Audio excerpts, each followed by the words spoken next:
toujours marché. Mais nous avons constaté que lui, à 11 mois, il n'a pas marché. À 12 mois, il n'a pas marché. Et on commençait un peu à se poser des questions. Et vous savez, quand on est médecin, on pense à toutes les diagnostics, on pense à beaucoup de choses. Et des fois, ce sont les médecins qui stressent beaucoup plus quand ils ont leurs enfants malades que les non-médecins. Parce qu'ils ont tous les diagnostics en tête, toutes les pathologies, et ils voient un peu, il faut avoir la foi. Alors, j'ai dit à mon épouse, en tout cas, a déjà 12 mois, et ça c'est le 13e mois, l'enfant ne marche pas. C'est compliqué. À peine, il pouvait se tenir debout, mais il n'arrivait même pas, même en tenant les meubles pour marcher, il n'arrivait pas. Et lorsqu'il a eu, je crois, à la fin de son 13e mois, j'ai reçu en vision un message de la part du Seigneur qui disait que vous devez emmener cet enfant chez l'apôtre pour qu'il puisse prier pour lui. J'ai dit ça à mon épouse. Elle m'a dit, bon, je pense que l'enfant marche quand même et il se met déjà debout. C'est peut-être un signe déjà, voyons voir un peu. On a attendu, bon, un mois, encore au 14e mois, l'enfant ne marchait toujours pas et il n'y avait toujours pas d'amélioration. À peine il se levait, mais il n'arrivait pas à faire les pas. Et s'il pouvait se tenir debout, juste en touchant les meubles, à peine 2 pas, et puis, en tout cas, il était vraiment, on sentait que même ses jambes étaient toujours pliées.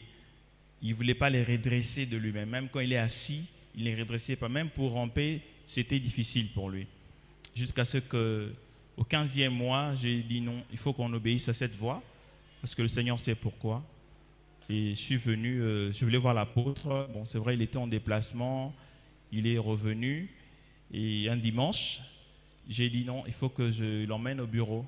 Je suis allé voir l'apôtre, j'ai expliqué à l'apôtre que c'est sur recommandation du Seigneur que j'ai prié pour cet enfant parce que le Seigneur nous a recommandé cela. Et je crois que si vous priez, cet enfant pourra retrouver sa motricité et ainsi que sa marche normale. Je lui ai expliqué un peu la situation. L'apôtre a dit, nous allons prier. Et je me rappelle, ce jour-là, nous étions au bureau, il y avait des anciens aussi qui étaient là. Ils priaient et quand ils priaient, ils tenaient les jambes de l'enfant. Ils priaient, l'enfant criait, l'enfant pleurait. Et après, il nous a reconfortés, il a dit que le Seigneur a agi. Parti. Peu de temps après, nous avons constaté que l'enfant a commencé à marcher, à se tenir debout, seul, sans tenir le meuble. C'est-à-dire, il pouvait se tenir debout seul, il ne s'appuyait sur rien. Et puis, jusqu'à ce qu'un jour, je m'appelle, j'étais au travail, je vois juste une vidéo qui rentre, mon épouse m'envoie la vidéo, comme quoi l'enfant a fait 4 pas tout seul sans pour autant tenir quelque chose. Et aujourd'hui, il marche et il court à la maison, il joue avec ses frères, ses sœurs et nous rendons grâce à l'Éternel. Alors, il va marcher, il va devoir marcher. Athès, viens chez papa. Et il est là, il est en train de marcher. Il marche tout seul et nous bénissons le Seigneur pour cela. Merci. Alléluia. Jésus guérit encore aujourd'hui. Amen. Gloire à Dieu. Jésus guérit. Jésus guérit. Jésus guérit. Alors, le Seigneur a mis dans mon cœur la pensée de vous parler de l'utilisation du nom de Jésus. L'utilisation du nom de Jésus dans le salut, dans la mission mondiale, dans la guérison des malades. Et nous verrons deux derniers points, à savoir la consternation au sein du Sanhédrin et enfin l'intercession de l'Église primitive. Donc je vais parler du salut de la guérison divine. Gloire à Dieu. Je voudrais vous préparer à recevoir la guérison miraculeuse. Il faut que vous vous prépariez à recevoir la guérison miraculeuse. Et c'est tout à fait normal avec tous les témoignages que vous entendez que la guérison miraculeuse soit l'apanage du couple Ngoua. Le couple Ngoua a une histoire avec les miracles, une histoire avec les guérisons. Maman Rose, Dieu a voulu qu'elle soit un tremplin de miracles, donc elle a beaucoup de témoignages. Oh, gloire à Dieu. Alors, pour ne parler que de ça, la guérison miraculeuse se trouve dans le foyer de Papa Jude et Maman Rose. Alors, je voudrais ce matin que la guérison divine, miraculeuse, habite chez vous. Amen. Que la guérison miraculeuse habite ici à Hébron. Et que Hébron gagne beaucoup d'âmes, que beaucoup d'âmes viennent à cause des miracles, à cause des guérisons. Amen. Quand l'Américain Eric Collet avait travaillé avec moi pour Gabon 9 provinces, vous savez que nous avions évangélisé toutes les 9 provinces. C'était une forte opération. Il a fait venir des directeurs de croisade. Ils sont partis comme des éclaireurs pour préparer les localités, pour préparer les croisades, pour prier avec le peuple, pour mobiliser les foules. Ensuite, il a fait venir des évangélistes. Là, cette fois-là, ce n'est pas des évangélistes qui prêchaient pour le salut. Il a fait venir les évangélistes équipés de miracles et de guérison. C'est pour ça que je vous supplie, si vous connaissez dans les assemblées de Dieu un homme qui a les miracles, les guérisons miraculeuses, si vous le connaissez, soutenez-le, parce qu'à certains moments, on a besoin de ces hommes qui se promènent avec l'évangile des miracles. Amen. Ce fut la stratégie d'Éric Collet, au point que dans les 9 provinces, il y a eu des miracles partout. Et je sais qu'il y a eu des enquêteurs. On nous a dit, voilà, on a envoyé, les hauts lieux ont envoyé des gens pour enquêter, pour voir si ce qu'on disait était vrai et que s'il y aurait des guérisons, parce qu'à la télévision, on avait montré des éléments où les boiteux marchaient. Alors, donc les gens voulaient voir si on mentait, si c'était une plaisanterie, mais partout ils ont vu des guérisons miraculeuses qui prouvent que Jésus-Christ est vivant, que Jésus n'a pas changé. Amen, amen. Gloire à Dieu. Donc nous avons besoin, la Bible nous demande que chacun mette au service des autres le don qu'il a reçu. Nous n'avons pas tous les mêmes dons, mais que chaque don fonctionne pour l'intérêt général, pour le bien de la communauté. Et c'est pour ça que nous devons prier. Et l'Église primitive s'est mise à prier pour les apôtres. Parce qu'il faut que vous compreniez à qui Dieu va donner les miracles, les prodiges. Pas à n'importe quel chrétien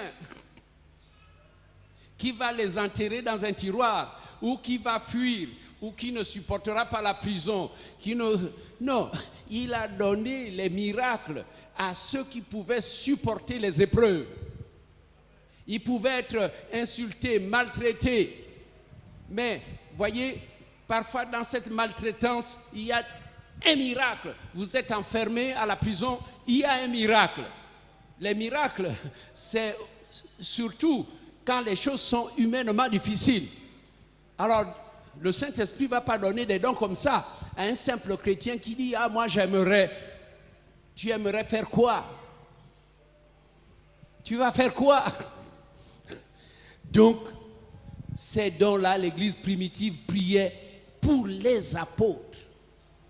Donne-leur, Seigneur, nous prions pour que tes serviteurs, que tu fasses avec eux des miracles et des prodiges. Ils ont prié pour les apôtres. Là, nous sommes au chapitre 4 des Actes des Apôtres, à partir du verset 29 à 31. Mais quand nous allons au chapitre 5 des Actes des Apôtres, beaucoup de miracles et de prodiges se faisaient par les mains des apôtres. C'est ça. Après la grande prière de l'Église, donne à tes serviteurs, étends ta main, donne à tes serviteurs d'opérer, de prêcher ta parole avec une pleine assurance en étendant ta main pour qu'il se fasse des miracles, des prodiges par le nom de Jésus. Il prie, on est au chapitre 4 des Actes des Apôtres, de grande intercession de l'Église. Dieu exauce. Et quand on passe au chapitre 5 des Actes des Apôtres, il est dit, beaucoup de miracles et de prodiges se faisaient par les mains des apôtres. Vous voyez, beaucoup de miracles. Et les gens venaient des villes et des villages avec des malades qu'on plaçait en bordure de rue. Et Dieu avait donné à Pierre une ombre, une silhouette qui avait comme un rayon X. Quand la silhouette de Pierre passait sur un infirme, l'infirme se levait sur le champ. Quand la silhouette de Pierre passait sur un malade, ce malade était guéri. Ah! Dieu, plus tard, a fait beaucoup de miracles et de prodiges par les mains de Paul.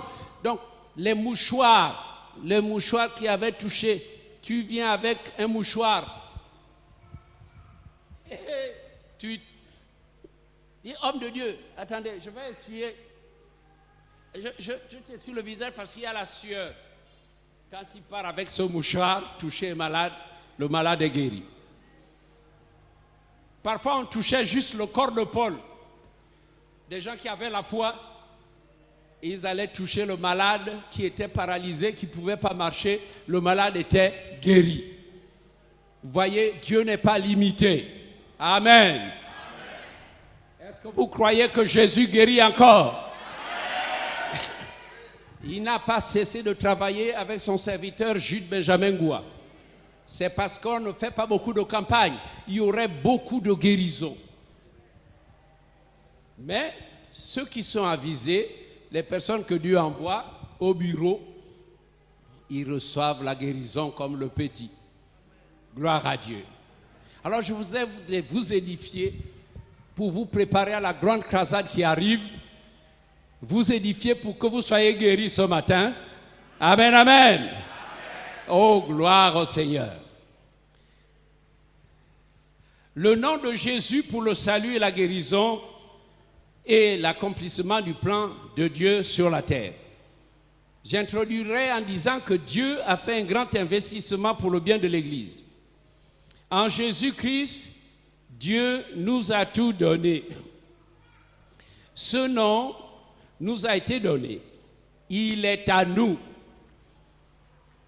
Nous recevons le droit et le privilège d'utiliser le nom de Jésus dès la nouvelle naissance en Christ. Toute l'autorité investie dans le nom de Jésus nous est donnée afin de donner gloire au nom du Père, afin que le Père soit glorifié dans le Fils. Tout ce que Jésus était, son nom l'est. Tout ce que Jésus était, ce nom le sera toujours tout au long de ce temps de grâce. Ce nom n'a rien perdu de la puissance de l'homme qui le portait. Philippiens chapitre 2, versets 9 et 10 dit ceci. Je peux même commencer par le verset 8. Il s'est humilié lui-même, se rendant obéissant jusqu'à la mort, même jusqu'à la mort de la croix. C'est pour cela aussi, Dieu l'a souverainement élevé et lui a donné le nom qui est au-dessus de tout nom, afin qu'au nom de Jésus, tout genou fléchisse dans le ciel, sur la terre et sous la terre, et que toute langue confesse que Jésus-Christ est Seigneur à la gloire de Dieu le Père. Alléluia. Gloire à Dieu. Gloire à Dieu. Efforçons-nous de comprendre, bien-aimés dans le Seigneur, que le nom de Jésus est le nom qui rassemble. C'est grâce à ce nom que tous les dimanches, un grand peuple se rassemble. Oh, gloire à Dieu. Et nous avons le verset, nous avons dans Matthieu 18, verset 20, le verset qui dit « Car là où 2 ou 3 sont rassemblés à mon nom, je suis au milieu d'eux. » Là où 2 ou 3 sont assemblés à mon nom. Nous limitons ce verset à notre petite prière de couple ou de quelques personnes. Et nous disons là où 2 ou 3. Mais essayons d'élargir la pensée. Là où 2 ou 3 sont assemblés. Là, nous sommes plus de 200. Là où 200 ou 300 personnes sont assemblées, qu'est-ce qui se passe? Je suis au milieu d'eux. Amen. Oui, donc le Seigneur est là, puisque nous ne sommes pas à 2 seulement, mais nous sommes 250. Hein? Et peut-être 300. Donc là où 2, à partir de 2, le minima, c'est un rassemblement de 2. Mais si nous sommes 1000, c'est pour cela que Dieu est présent là dans les grands rassemblements. Il est doux, il est agréable pour des frères de demeurer ensemble, car c'est là, ensemble, dans le grand rassemblement, c'est là que Dieu envoie sa bénédiction. Dieu même vient. Il descend au milieu de la louange de son peuple. Il descend quand son peuple le loue. Donc le Seigneur est descendu ce matin. Amen. Il est descendu ce matin à Hébron. Gloire à Dieu. C'est-à-dire que maintenant il veut un cœur ouvert. Il veut des cœurs ouverts. Il veut que nous comprenions qu'il est toujours vivant. Gloire à Dieu. Alors je vais développer 5 points.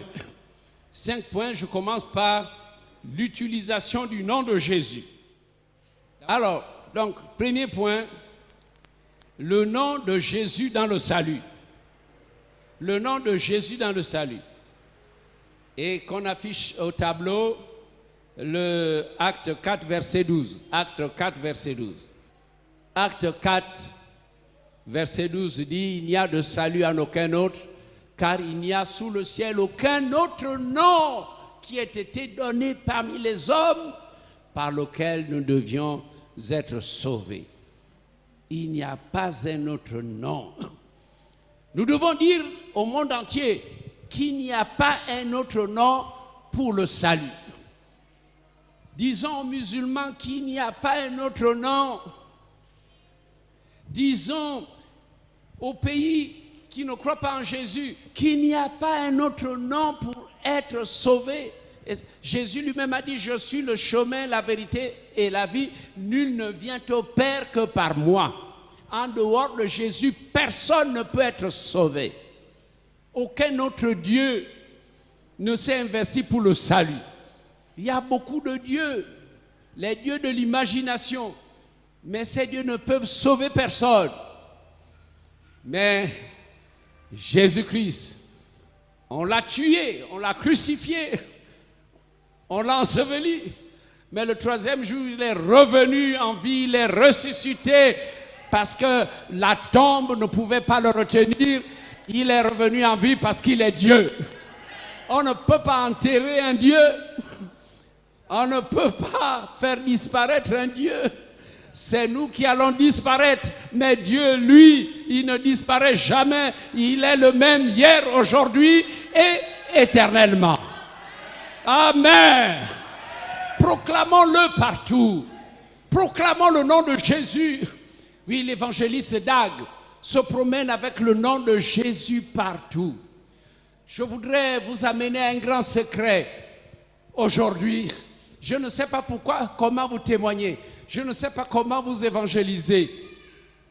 Ok, il y en a qui jeûnent beaucoup. Et il y a une ambition dans le monde. Malheureusement, certains sont morts pour avoir tenté de jeûner 70 jours. Il y en a qui essaient de vouloir jeûner à sec, qui détruisent leur organisme. Donc il y a des ambitions. Quand je vais jeûner, alors quelque chose va se passer.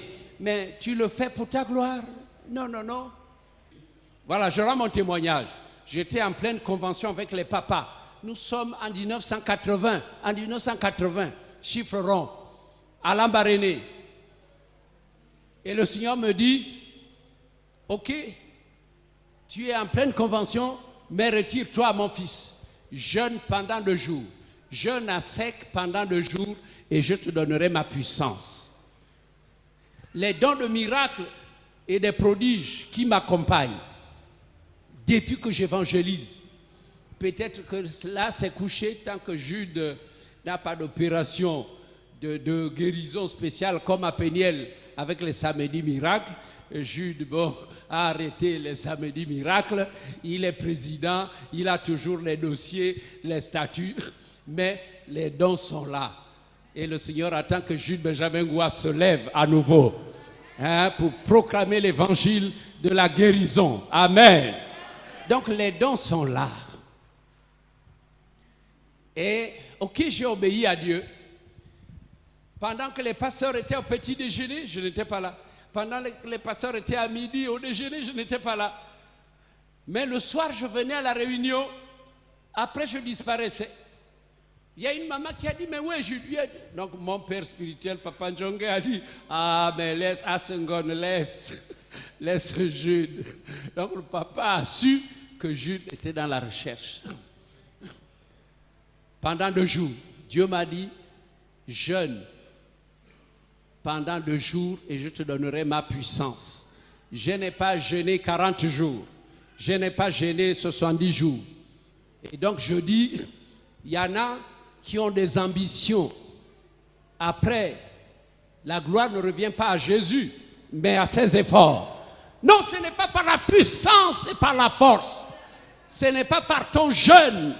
Non, il faut que la volonté de Dieu, il faut que Dieu te donne un appel particulier, te donne le pouvoir de guérir, qu'il te donne les clés, comme il les a données à Simon-Pierre. Oui, si tu veux travailler dans ce domaine, demande d'abord les clés, c'est-à-dire une délégation de pouvoir, le pouvoir qui est dans le nom de Jésus. Alors je parle du nom de Jésus, je parle du nom de Jésus. Il y a un pouvoir dans le nom de Jésus. Donc le nom de Jésus dans le salut, oh gloire à Dieu, le nom de Jésus dans le salut. Deuxièmement, l'utilisation du nom de Jésus dans la mission mondiale. Comment agir en son nom? Lorsque Jésus donna à l'Église primitive le droit d'utiliser son nom, ce droit signifiait que les disciples devaient le représenter, c'est-à-dire agir à sa place. Et quand ils priaient au nom de Jésus, c'était comme si Jésus lui-même était en train de prier. Donc en réalité, le croyant qui utilise le nom de Jésus prend la place de Christ et agit en tant que son ambassadeur. Lisons dans 2 Corinthiens 5, verset 20. 2 Corinthiens 5, verset 20. Nous faisons donc les fonctions d'ambassadeur. Alors retenez le mot ambassadeur. Nous faisons donc les fonctions d'ambassadeur pour Christ. Nous sommes des ambassadeurs pour Christ. Comme si Dieu exhortait par nous. Nous vous en supplions au nom de Christ, soyez réconciliés avec Dieu. Voilà. Nous faisons donc les fonctions d'ambassadeur. Un ambassadeur, c'est un représentant. Je voudrais vous dire que ce qui nous manque, ce que les assemblées de Dieu et beaucoup d'églises n'ont pas encore compris, c'est que il faut se mettre dans la posture de représentant de Christ. Il faut se mettre dans cette posture. Il faut que notre statut change. C'est vrai que tu témoignes. C'est vrai que tu parles de Jésus, que tu as une certaine compassion. Mais quand tu le fais avec des méthodes un peu en deçà de la foi qu'il faut. Alors il y en a, en posant les mains, il veut prier longtemps. Il secoue la tête de la personne. Au nom de Jésus, vraiment, il sort tous ses muscles. Au nom de Jésus, sois guéri. Non, ce n'est pas la force musculaire. Hein? Non, la puissance est dans le nom. La puissance est dans le nom de Jésus. Ce n'est pas, tu n'as pas besoin de caler la personne pour qu'elle tombe. Tu n'as pas besoin de simuler une puissance.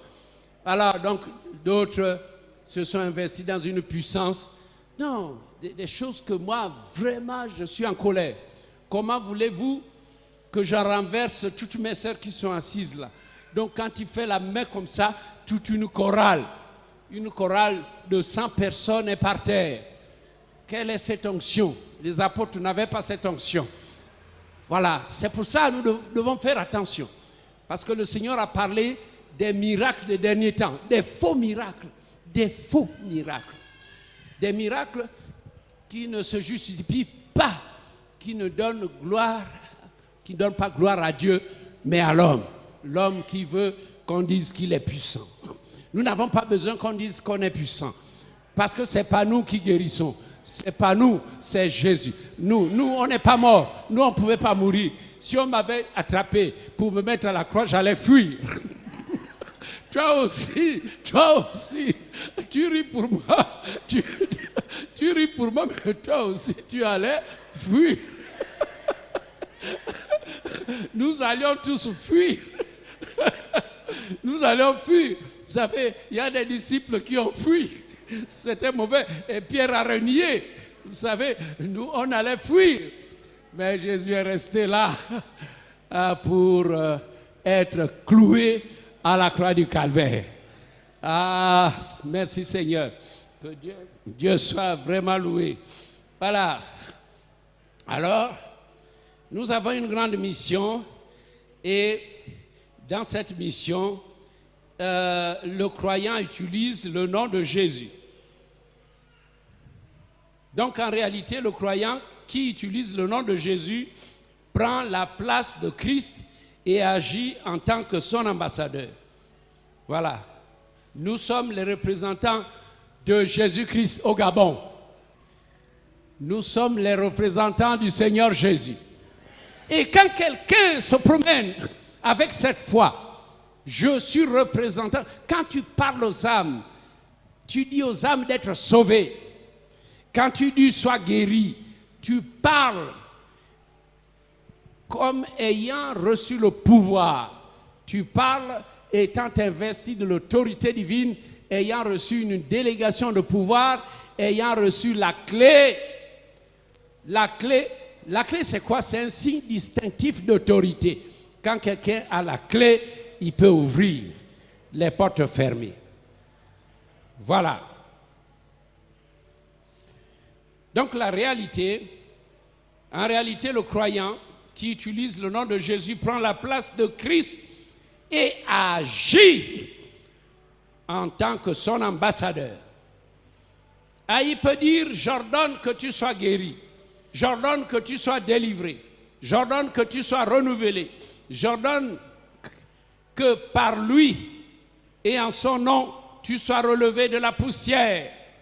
J'ordonne qu'en son nom, tu quittes le chômage. J'ordonne que tu quittes le célibat. Au nom de Jésus, que tu quittes la faiblesse pour devenir puissant.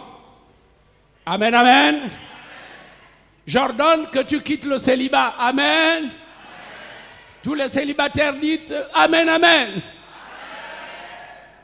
Encore les célibataires dites amen, amen. Amen. Et j'ordonne que tu quittes le célibat au nom de Jésus. Amen. J'ordonne que tu quittes le chômage au nom de Jésus. Vous voyez, le pasteur responsable est en train de vous dire que vous devez agir comme le représentant de Jésus-Christ. Parce que il a quitté la terre. Il était le premier missionnaire, l'apôtre venu du ciel. Il a travaillé, il a tout accompli et il est parti au ciel. Mais il nous a confié une grande mission. Il a dit, je vous laisse mon nom, je vous donne mon nom. Voici les miracles qui accompagneront ceux qui croiront à mon nom. À mon nom, ils chasseront les démons. À mon nom, s'ils imposent les mains aux malades, les malades seront guéris. À mon nom. Donc nous sommes héritiers d'un nom fabuleux, d'un nom excellent, le merveilleux nom de Jésus. Oui, je suis héritier de son nom. Oui, l'héritage que Jésus a laissé après son œuvre salutaire, cet héritage, c'est qu'il m'a laissé et t'a laissé et nous a laissé son nom. Il n'est plus sur la terre, c'est nous qui sommes sur la terre et l'arme, la bombe atomique, le grand missile que nous avons, c'est le nom de Jésus. Amen, amen. Le diable a peur de celui qui est représentant de Jésus-Christ quand il prononce le nom de Jésus. Beaucoup prononcent le nom de Jésus, mais le diable n'a pas peur d'eux. Beaucoup prononcent le nom de Jésus, mais les démons ne vont pas bouger. Mais si le démon sait que tu es représentant de Jésus, et les démons qui avaient frappé les 7 fils de Séva connaissaient Paul. Mais il a dit, qui êtes-vous? Qui êtes-vous pour oser me chasser? Donc les démons savaient que Paul était le représentant de Jésus. Mais c'était son appel. Je t'ai choisi et je t'envoie chez les païens, chez les nations, afin que tu les fasses passer des ténèbres à la lumière et de la puissance de Satan à la puissance de Dieu. Paul était investi, il était l'ambassadeur de Jésus-Christ, le représentant de Jésus-Christ. Alors ce matin, est-ce que tu veux te placer à ce poste de représentant de Jésus-Christ, oui ou non? Oui, oui. Je veux être à la place d'un représentant de Jésus-Christ. Désormais, quand je parlerai de Jésus, quand je prononcerai le nom de Jésus, je le ferai en tant qu'ambassadeur, en tant que son représentant. Amen. Il y a des choses que j'ai faites dans ma jeunesse sans savoir dans quelle position je me trouvais. Quand j'ai parfois décrété, prononcé des oracles, je ne savais pas que j'étais devenu depuis le représentant de Christ. En colère, je dis à un douanier à Casablanca au Maroc, je le gronde. Le type tremble et il n'a plus fait le service. Tous les passagers, alors tout le monde est passé.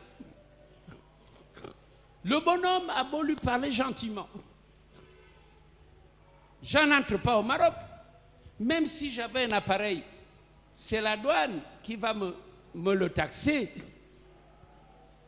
Je suis de passage. Vous savez que je suis en transit, monsieur. Arrêtez de déranger mes affaires. Comme il ne comprenait pas, je l'ai ramassé. Là, je ne savais pas que j'étais le représentant de Jésus-Christ. Je ne savais pas. Cette autorité-là, l'autorité qui fonctionnait sur Samson, il se trouve que j'ai cette onction depuis des années pour dire non.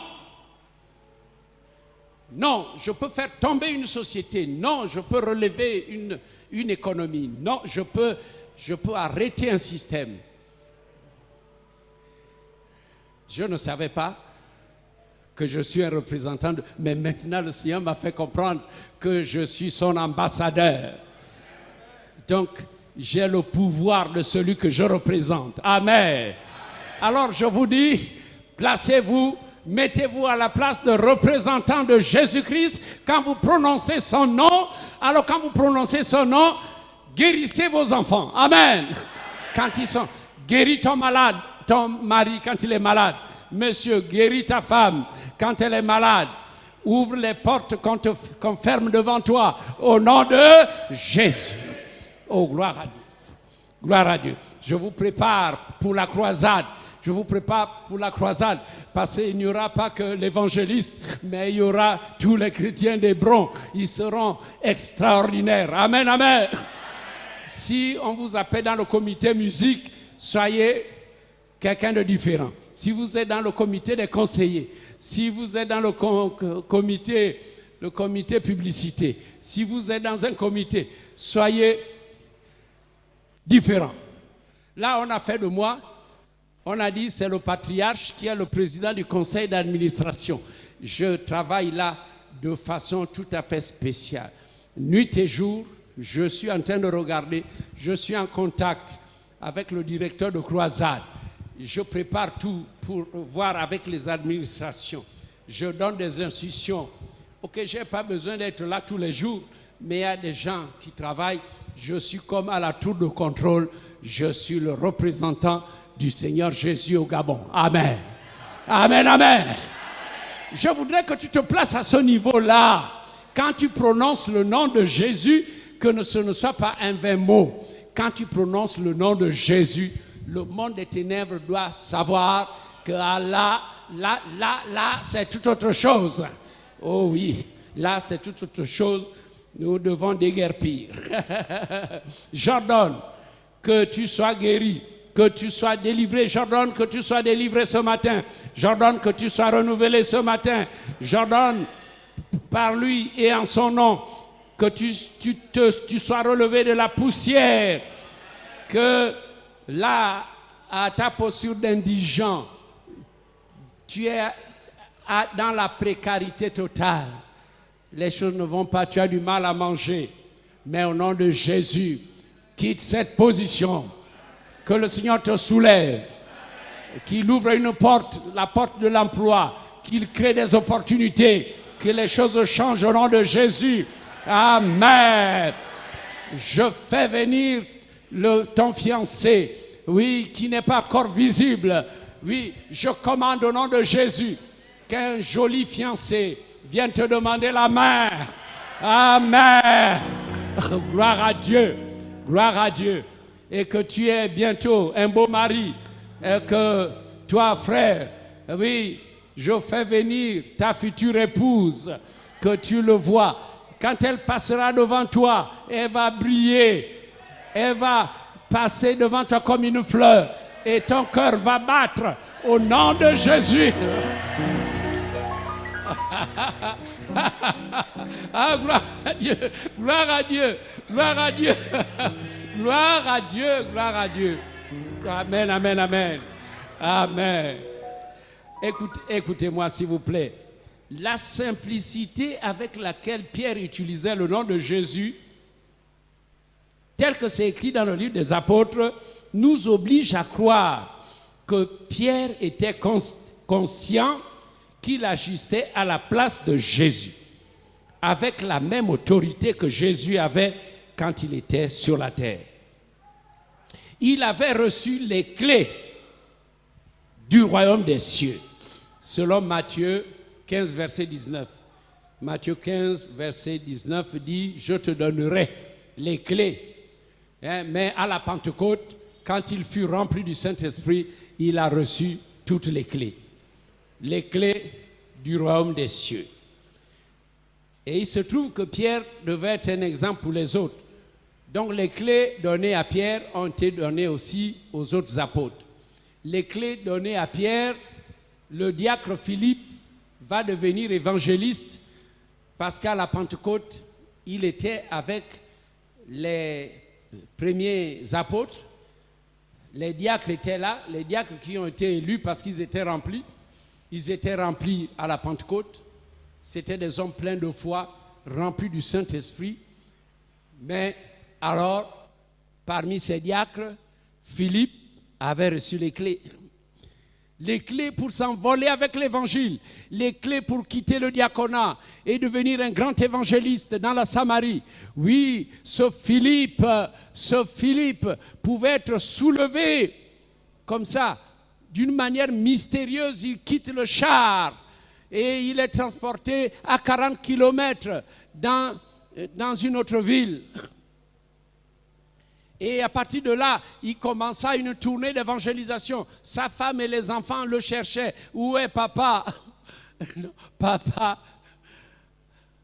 était revenu plus tard pour dire, voilà, après avoir baptisé l'eunuque éthiopien, le Saint-Esprit m'a soulevé et c'est curieux, je me suis retrouvé dans une ville située à 40 kilomètres. Et je ne pouvais pas revenir, je me suis mis à évangéliser les villages et les villes. Voilà, il avait reçu les clés. Pour recevoir les clés, il faut être rempli du Saint-Esprit. Si quelqu'un n'est pas rempli du Saint-Esprit, il n'a pas les clés. Vous voyez, les églises baptistes, nous sommes d'accord. D'accord dans la présentation de Jésus, dans la cure d'âme, d'accord avec les églises baptistes dans le fait que nous baptisons par immersion. Nous sommes d'accord. Mais après, les églises baptistes restent là. Nous ne parlons pas des églises presbytériennes, des églises réformées, les églises protestantes, les simples églises évangéliques sont restés là. Mais nous, on nous pousse à la Pentecôte. Non, c'est vrai que je vous ai dit d'aller dans le monde entier, de prêcher la bonne nouvelle, mais ne partez pas. Attendez d'abord de recevoir la promesse. Alors, ils montèrent à Jérusalem. Ils étaient au nombre de 120. Et du jour durant, ils prièrent pour recevoir le baptême dans le Saint-Esprit. Et c'est pour ça qu'on parle du jour de la Pentecôte. Ils ont attendu. Ils ne pouvaient pas prêcher un grand évangile sans la puissance. Vous ne pouvez pas prêcher un grand évangile sans la plénitude du Saint-Esprit. Vous ne serez pas des puissants témoins sans le revêtement de la puissance du Saint-Esprit. Alors, si vous voulez la clé, alors demandez d'abord la plénitude, la vie de plénitude. Soyez remplis du Saint-Esprit. Soyez d'abord remplis du Saint-Esprit. Et c'est à ce moment que vous pouvez recevoir la clé de l'autorité.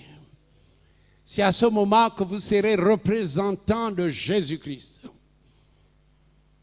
Oh, je prie pour être davantage le représentant de Jésus-Christ. Maintenant que Jésus me donne tout le continent africain, ma prière est que je sois son représentant dans les 54 pays reconnus par l'ONU.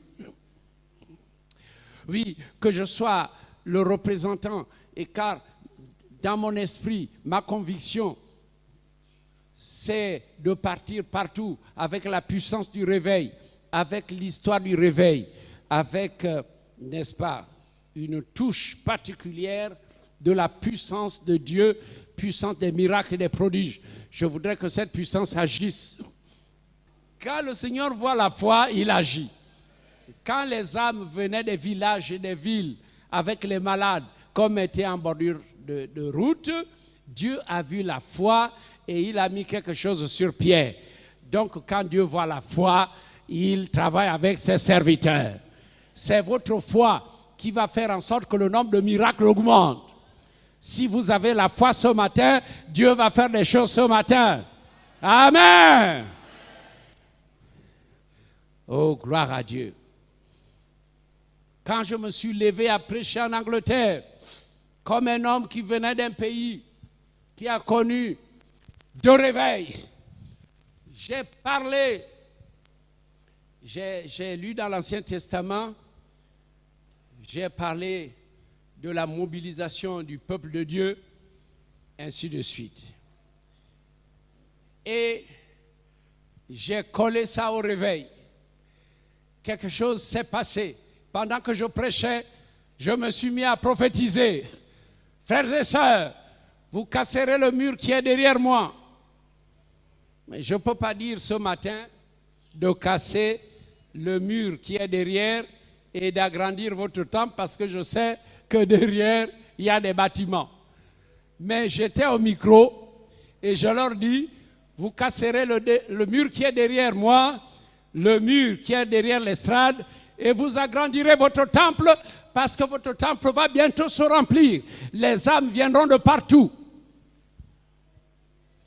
Quand le pasteur a entendu ça, après la prédication, il m'a dit, frère, venez, je vais vous montrer le terrain. Et quand on est parti derrière, il y avait un grand terrain. Donc, c'est le Saint-Esprit qui m'a fait prophétiser. Amen. Ce matin, je suis en train de prophétiser. C'est ça. Fais attention quand la parole de Dieu, vous savez, dans l'Ancien Testament, dans plusieurs versets, il est dit, envoie ta parole et que tes serviteurs soient guéris. La guérison vient de la parole. Le Seigneur envoie sa parole. Il envoya sa parole et les guérit. Amen. Voulez-vous qu'il envoie sa parole ce matin? Amen. Mais il a déjà envoyé sa parole pour que tu sois guéri, que tu sois délivré, que tu sois renouvelé, que tu sois relevé de la poussière, que tu quittes le chômage, que tu quittes le célibat, que tu quittes la faiblesse pour devenir puissant.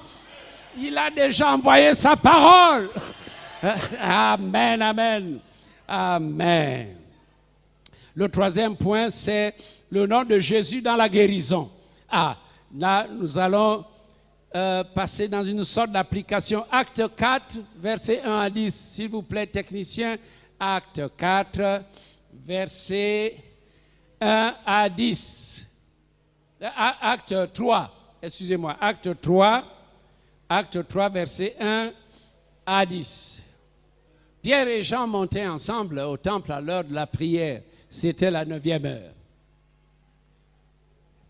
Il y avait un homme boiteux de naissance qu'on portait et qu'on plaçait tous les jours à la porte du temple appelé la Belle pour qu'il demandât l'aumône à ceux qui entraient dans le temple. Cet homme, voyant Pierre et Jean qui allaient y entrer, leur demanda l'aumône. Pierre, de même que Jean, fixa les yeux sur lui et dit, « Regarde-nous ». Et il les regardait attentivement, s'attendant à recevoir d'eux quelque chose. Alors Pierre lui dit, « Je n'ai ni argent ni or, mais ce que j'ai, je te le donne. Au nom de Jésus-Christ de Nazareth, lève-toi et marche. » Et le prenant par la main droite, il le fit lever. Au même instant, ses pieds et ses chevilles devinrent fermes. D'un saut, il fut debout et il se mit à marcher. Il entra avec eux dans le temple, marchant, sautant et louant Dieu. Tout le monde le vit marchant, louant Dieu. Alléluia. Il reconnaissait que c'était celui qui était assis à la belle porte du temple pour demander l'aumône. Et ils furent remplis d'étonnement et de surprise au sujet de ce qui lui était arrivé. Là, nous avons le miracle du boiteux, le boiteux, et un évangéliste disait que le chemin des miracles se trouve à l'heure de la prière. C'est à l'heure de la prière qu'on se met sur le chemin des miracles. Si tu n'as pas le temps de venir à la prière, parce que tu veux faire tes empreintes en bolo à ces cadeaux géants, si toi, chaque fois qu'il y a prière, tu vas dans ta plantation, tu n'auras jamais de miracle. Si tu fouilles bien le marché Montbouette pour acheter la nourriture et certains articles, là-bas, tu n'auras jamais de miracle. Mais les miracles sont à l'heure de la prière. À l'heure de la prière, tu te places sur le chemin qui te conduit vers un miracle. Alors, c'était la 9e heure, l'heure de la prière en Israël. Et Pierre et Jean, c'était l'heure de la prière, Pierre et Jean montaient au temple. Et ils rencontrent un boiteux de naissance, un homme de plus de 40 ans, boiteux, donc un infirme, un impotent. Alors comme d'habitude, il est là. Ah, eh bien, il a ses yeux, il n'est pas aveugle, mais il demande l'aumône aux serviteurs de Dieu qui sont prêts à entrer dans le temple. Alors Pierre dit, je n'ai ni argent ni or, mais ce que j'ai, je te le donne. Alors il regarde la main de Pierre, s'attendant que Pierre, hein, mais qu'est-ce qu'il va me donner là? Mais Pierre n'a pas d'argent, mais surtout qu'il dit, je n'ai ni argent ni or. Donc qu'est-ce qu'il va me donner? Il est dans la... Mais qu'est-ce qu'il me raconte? Qu'est-ce qu'il va me donner? Pierre lui dit, au nom de Jésus, lève-toi, je te donne la santé. Alléluia. C'est la santé que je te donne. Au nom de Jésus-Christ de Nazareth. Regardez, nous parlons du nom de Jésus. Pierre dit au nom de Jésus de Nazareth. Pierre est le représentant de Jésus-Christ. L'homme qui a reçu les clés. Il ne prononce pas le nom de Jésus comme nous le faisons. Au nom de Jésus, beaucoup de prières au nom de Jésus et rien ne se passe. Non, Pierre, dans sa profession d'apôtre, d'évangéliste, il fonctionne avec le nom de Jésus. Alors, lève-toi et marche. Il aide à le soulever, ses chevilles se dénouent, et pam, et d'un bond, il saute, il est guéri, et il y a des cris.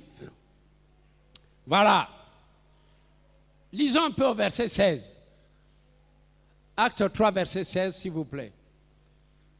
Je voudrais vous faire voir quelque chose. Voilà comment Pierre va expliquer ça. Il leur dit, il dit à la foule, surprise, la foule étonnée. Pierre dit à la foule, c'est par la foi en son nom que son nom a raffermi. Alors, regardez, là c'est le nom qui fonctionne. Hein. Pierre leur dit, c'est par la foi en son nom.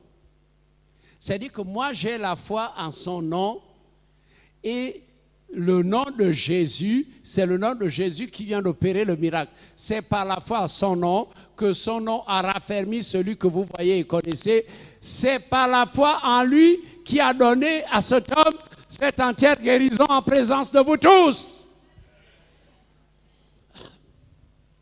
Il y a quand même une deuxième expression.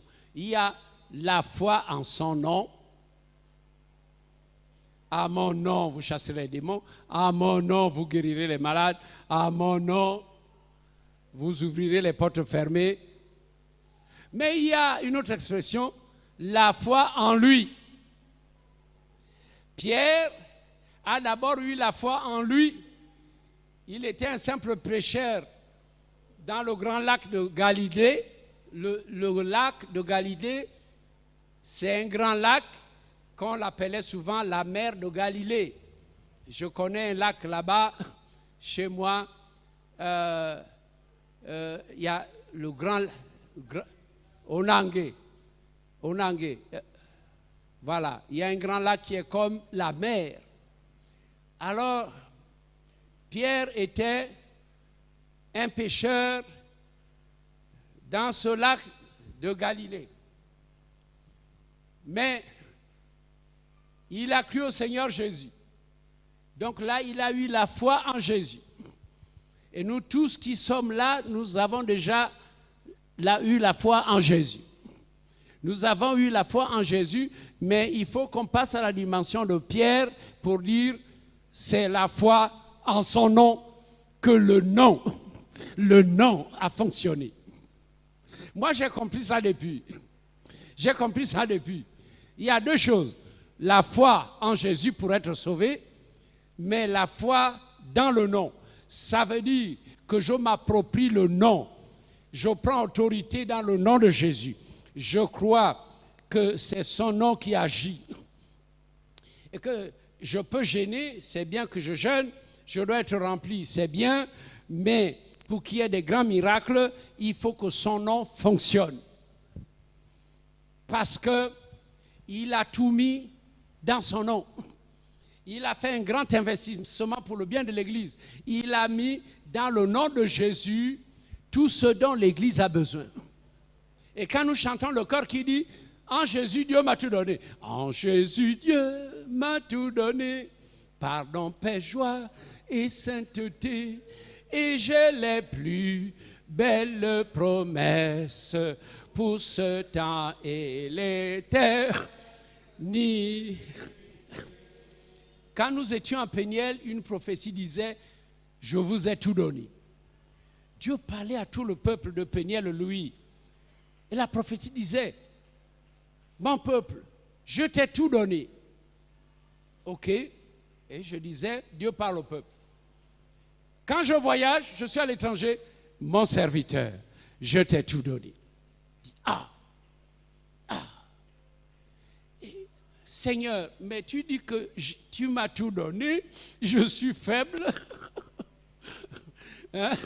Je veux que les aveugles recouvrent la vue, que les boiteux marchent, mais tu dis que tu m'as tout donné. Nous devons simplement comprendre que Jésus qui est en nous a tout. Donc Jésus est en toi. Et il possède tout. Il est le rocher qui a été frappé pour que les eaux coulent. Ce Jésus qui est en toi fera couler les eaux pures. Le Saint-Esprit. L'eau que Jésus proposait à la femme samaritaine. Le Jésus qui est en toi peut faire couler les eaux parce qu'il est le rocher des siècles. Le Jésus qui est en toi, c'est lui qui est le sauveur. Le Jésus qui est en toi, c'est lui le guérisseur. Le Jésus qui est en toi, c'est le Dieu dont la puissance est illimitée. Donc Jésus qui est en toi. Les chrétiens cherchent la puissance à côté. Ils croient que c'est le jeune qui a la puissance. C'est si je fais des efforts, si vraiment je fais beaucoup de théologie, si j'ai un bon diplôme. Non, tout ça, c'est des accessoires. Mais ce Jésus qui est en toi fera de toi une femme extraordinaire, un homme extraordinaire. En Jésus, si Jésus est en toi, alors, Jésus est en toi, donc élargis la piscine. Fais un lac qui s'appelle Rehoboth, l'étang de l'élargissement. Les fils de Jacob avaient des problèmes avec les Philistins. Quand ils avaient des puits, les Philistins venaient mettre du sable. Ils ont souffert. Et puis à un moment donné, ils ont décidé de faire un grand étang. Ils ont élargi les abords, ils ont creusé. Et c'est devenu un étang. Quand c'est devenu un étang, les Philistins ne pouvaient plus venir combler, boucher l'étang avec du sable. Ils ne pouvaient plus rien faire. Si tu restes dans une petite vie spirituelle, les ennemis vont te boucher. Les ennemis vont te boucher. L'ennemi te mettra en colère. L'ennemi va faire en sorte que tu cherches à te venger. L'ennemi va faire en sorte que tu ne supportes pas les épreuves de Dieu. Et l'ennemi va faire en sorte que tu n'avances plus. Non, parce que tu as une petite vie. Mais il faut avoir, n'est-ce pas, l'étang Rehoboth. les temps de l'élargissement de la vie chrétienne, l'élargissement de la vie spirituelle, l'élargissement de la vie, de la communion avec Dieu. Alléluia! Alléluia! Il te faut élargir. Jésus est là, mais il attend que tu le cherches. Tu le cherches en disant quoi? Seigneur, tu es en moi. Fais couler les eaux. Jésus, tu es en moi. Je voudrais ta douceur. Jésus, tu es en moi. Je voudrais ta compassion. Jésus, tu es en moi. Je voudrais les clés pour le témoignage, pour guérir les malades, ouvrir les yeux des aveugles. Jésus qui est en moi. Ah Jésus, tu le fais et moi je deviens simplement ton porte-parole. Jésus, si tu le fais, je deviens ton témoin. Jésus, si tu le fais, je deviens ton ambassadeur. Jésus, si tu le fais, alors je vais agir comme Pierre. Je n'ai ni argent, ni l'or, mais ce que j'ai, comme si Pierre voulait dire, j'ai Jésus-Christ, j'ai son nom, je suis héritier de son nom. Monsieur le boiteux, c'est en son nom que je t'ordonne de te lever et de marcher. C'est en son nom qui veut se placer à la position des représentants de Jésus ce matin. Est-ce que tu peux lever la main? Alors, levons-nous. Levez-vous. Allons prier. Je vais demander à Julius déjà de prier pour ça, que le Seigneur nous place à mettre à la posture d'ambassadeur de Jésus-Christ. Alléluia. Alléluia. Gloire à Dieu. Oui, tu dis par la bouche de l'apôtre Paul en Éphésiens chapitre 5 verset 20, car nous faisons fonction d'ambassadeur pour Christ, comme si Christ exhortait le monde par nous. Nous vous en supplions au nom de Christ, soyez réconciliés avec Dieu. Je prie que cette prise de conscience soit notre partage ce matin. Dans le nom de Jésus, nous voulons nous positionner, Seigneur, dans cette position, dans cet état d'ambassadeur. Donne-nous de comprendre qui nous sommes.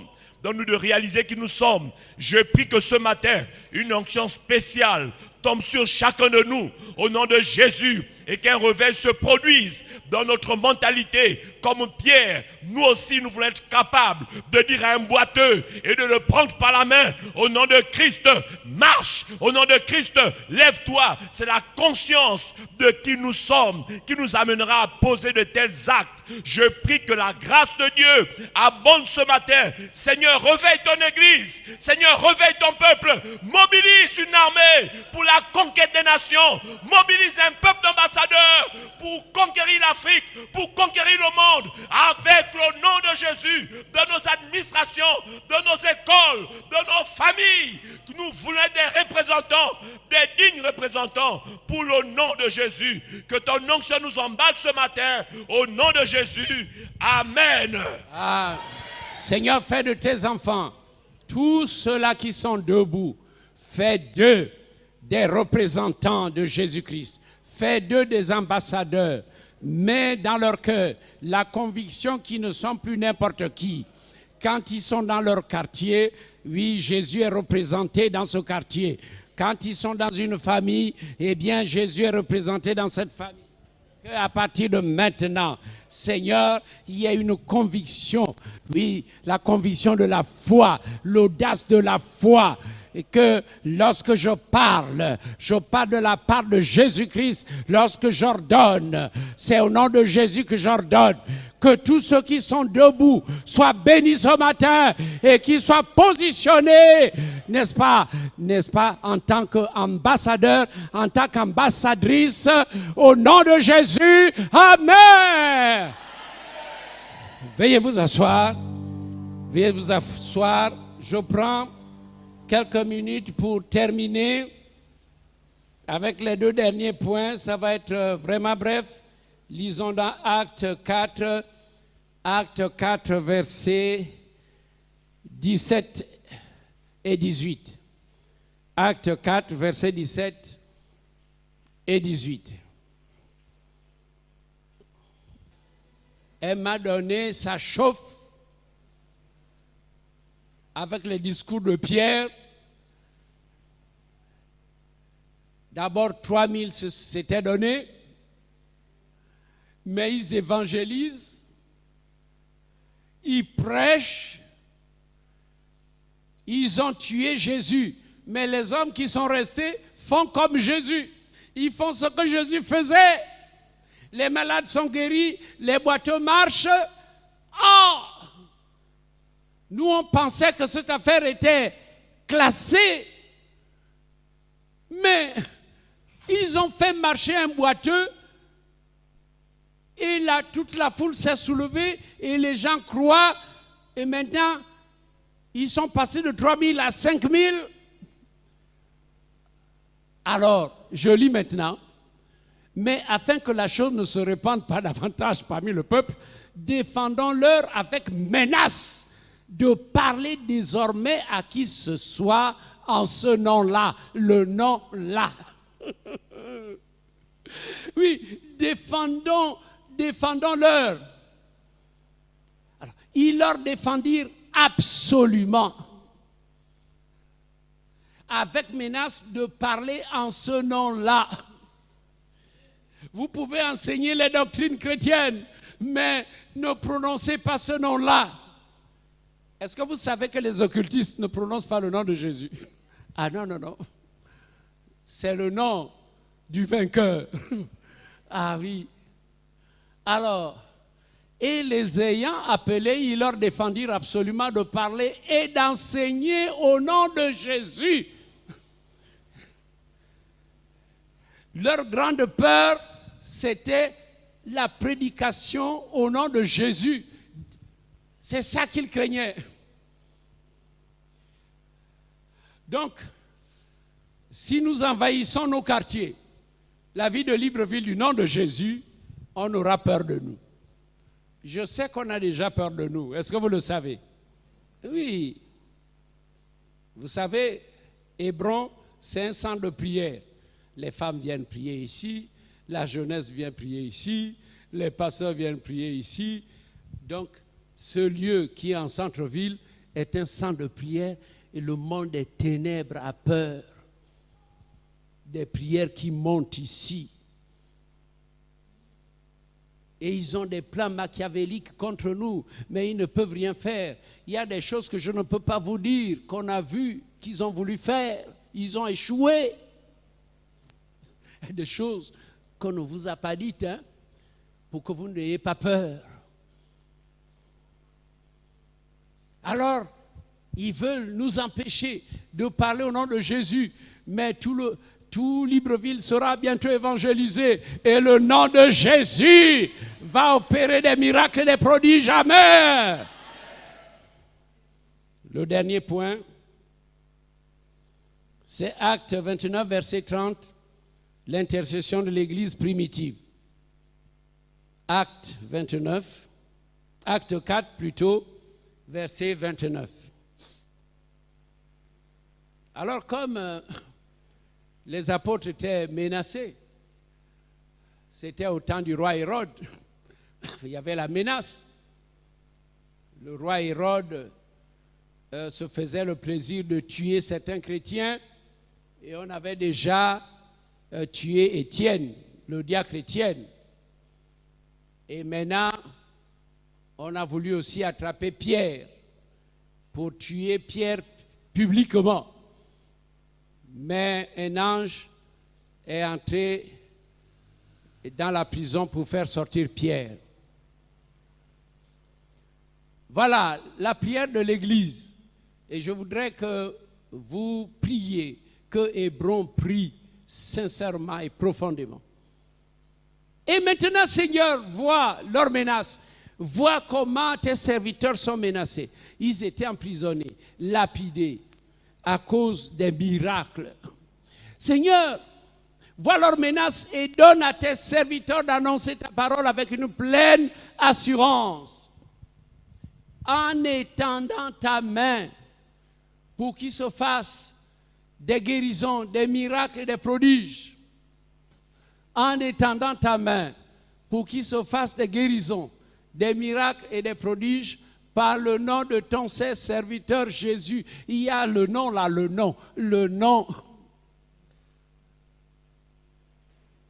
Quand ils eurent prié, le lieu où ils étaient assemblés trembla, et ils furent tous remplis du Saint-Esprit, et ils annonçaient la parole avec assurance. L'église primitive, tous ces chrétiens, c'était la grande réunion de prière. Tous ensemble ont élevé la voix en disant « Seigneur, vois comment ils sont menacés. On nous a déjà tué Étienne. Là, ils veulent tuer Simon, Pierre. Mais malgré, tu vois, l'église primitive n'a pas prié pour les maudire. Hein? L'église primitive n'a pas prié pour qu'ils meurent. Nous voyons ce que nous devons faire, nous ne devons pas faire. Hein? L'église n'a pas dit Seigneur, qu'il meure. Non, l'église a dit même s'ils font mal, bouleverse-les, qu'ils soient renversés par la puissance de Dieu. Et Paul était parmi ceux-là qui faisaient souffrir les chrétiens, et le Seigneur l'a terrassé. Donc nous devons prier pour que Dieu terrasse les ennemis de la croix. Comme il a terrassé Pierre sur le chemin de Damas. Il a vu une éblouissante lumière, il est tombé par terre, il est devenu aveugle. Que Dieu terrasse nos ennemis et qu'il les sauve. Vous voyez, quand Dieu terrasse, ce n'est pas pour faire mourir, mais pour sauver. Donc nous devons prier pour le salut des impies, le salut des païens, n'est-ce pas? Amen. Peut-être que ces grands païens vont devenir des grands apôtres. Hein? Ah oui, nous ne savons pas. Donc, nous ne devons pas prier pour la mort du méchant, mais prier pour que le méchant soit sauvé. Amen, amen. Ok, donc le dernier point, c'était la contestation des Juifs. Ils ont contesté, ils ont eu peur du nom de Jésus. N'ayez pas peur de ton père païen qui ne veut pas que tu pries. Si ton père te persécute, prie davantage. Jeûne pour lui. Viens à l'église, on priera avec toi pour que ton père païen, ton père occultiste soit sauvé. Que ta mère qui est dans le Mabanji soit sauvée. N'ayez pas peur. S'il te chasse, alors tu viens à l'église et puis on va étudier ton cas. Amen, amen. Gloire à Dieu. Nous allons maintenant prier pour les malades. Alors, qu'est-ce qu'on va utiliser ce matin? Le nom de... Aïe, aïe, aïe. Là, les choses vont changer maintenant. Nous allons prier comme des représentants. Alors, Steve va déjà prier, après je vais prier. Dieu de gloire, Seigneur, nous te bénissons. Nous te bénissons parce que tu nous as sauvés et tu nous as donné le nom de Jésus. Au nom de Jésus, les malades sont guéris, les aveugles voient, les possédés sont délivrés. Tu as fait de nous des ambassadeurs. Et un ambassadeur, Seigneur, est rempli de pouvoir. Nous sommes des ambassadeurs plénipotentiaires. Nous avons les pleins pouvoirs d'opérer comme Jésus. Seigneur, nous te prions pour tous ceux qui sont debout. Tu sais de quoi ils souffrent.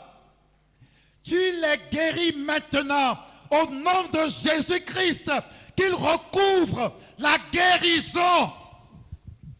Que les cancers disparaissent des corps. Amen. Au nom de Jésus-Christ. Amen. Que les possédés soient délivrés. Seigneur, oh Dieu, que ceux qui veulent enfanter au nom de Jésus-Christ enfantent. Que les stériles puissent maintenant procréer. Seigneur, nous te les recommandons. Nous proclamons cela, qu'il y ait des puissants témoignages à la gloire et l'honneur de Jésus-Christ. Seigneur, nous te bénissons parce que tu es le même. Tu opères encore aujourd'hui. Tu opères des miracles pour glorifier ton nom. Au nom de Jésus-Christ, amen. Amen. Il y a le pouvoir dans le nom de Jésus, le nom merveilleux, le nom qui a été élevé, le nom qui nous est donné en héritage. Seigneur Jésus, tu es monté au ciel, mais tu nous as laissé un héritage fabuleux. Tu nous as laissé ton nom.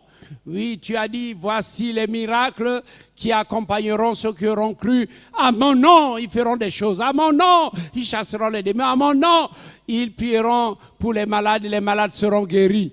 Ah Seigneur, nous utilisons ton nom comme Pierre. Oui, ton nom. Oui, Seigneur, j'ai foi dans le nom merveilleux et je veux fonctionner ce matin avec ce nom. Au nom de Jésus, sois guéri là où tu es. Au nom de Jésus, que Jésus touche ton corps. Que le diabète, l'hypotension, l'hypertension, les fibromes, les cancers, que toutes sortes de maladies, les sinusites, toutes sortes de douleurs, les rhumatismes, que les maux d'estomac, que toute maladie disparaisse. Et nous prions pour ceux qui sont dans les maisons, nos parents qui sont alités, ceux qui sont dans les hôpitaux, au nom de Jésus, qu'ils soient guéris. Au nom de Jésus, que le frère qui est malade soit guéri, que la sœur qui est malade soit guérie, que ceux qui sont ici soient complètement guéris. Au nom de Jésus, merci Seigneur, parce que nous allons nous sentir guéris. Seigneur, tu es en train de préparer l'Église à la grande campagne d'évangélisation. Nous sommes déjà prêts à saisir la guérison. Seigneur, quand ton serviteur viendra, que les âmes que nous amènerons au stade soient complètement guéries. Au nom de Jésus, soyez guéris. Amen.